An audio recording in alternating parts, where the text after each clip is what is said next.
Chicken ধোয়া আছে, নুন হলুদ মাখানো আছে। মশলাগুলো আমি এক একে মাখিয়ে নিচ্ছি। দিয়ে দিলাম সব মশলা, দিয়ে দিলাম বাটা মশলা, একটু মাখিয়ে নেব। আর একটু সর্ষের তেল আমি আগেই দিয়ে দিয়েছি বন্ধুরা, ভালো করে মাখিয়ে নেব।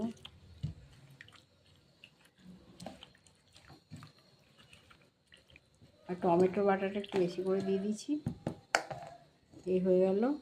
এবার কড়াই এনে লাগছে নুন, হলুদ গুঁড়ো, চিনি, লঙ্কা গুঁড়ো, তেল।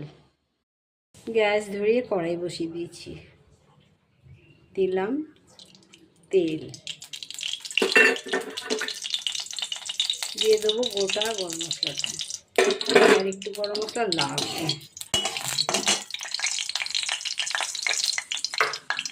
দিয়ে দিচ্ছি আলুগুলো,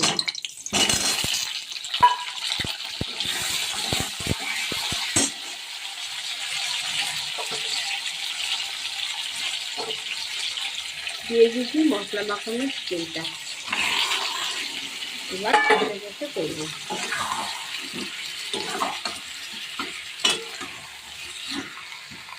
এবার ঢাকা দিয়ে দেবো। বন্ধুরা, কষা কষা মাংস হয়ে গেছে, বেশ সুন্দর রান্নাটা হয়েছে, বেশ ভালো লাগছে। তো বন্ধুরা, তোমরা এরকম কষা কষা মাংস করে খাবে, বেশ ঝাল ঝাল করে, খুব ভালো লাগবে।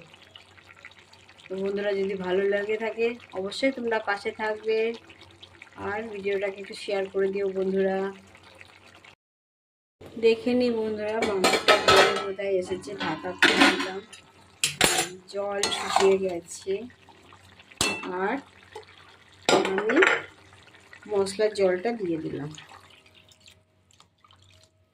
ব্যাস। আবারও ঢাকা দিয়ে দেবো, ফুটে যাবে, ব্যাস। আবারও ঢাকা দিয়ে দিলাম বন্ধুরা। বন্ধুরা, মাংস আমার হয়ে এসেছে, এবারে নামিয়ে নেব।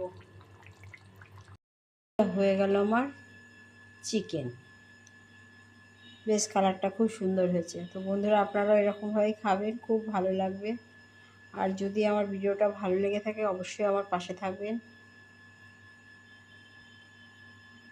ঝাল ঝাল চিকেন করে খাবেন।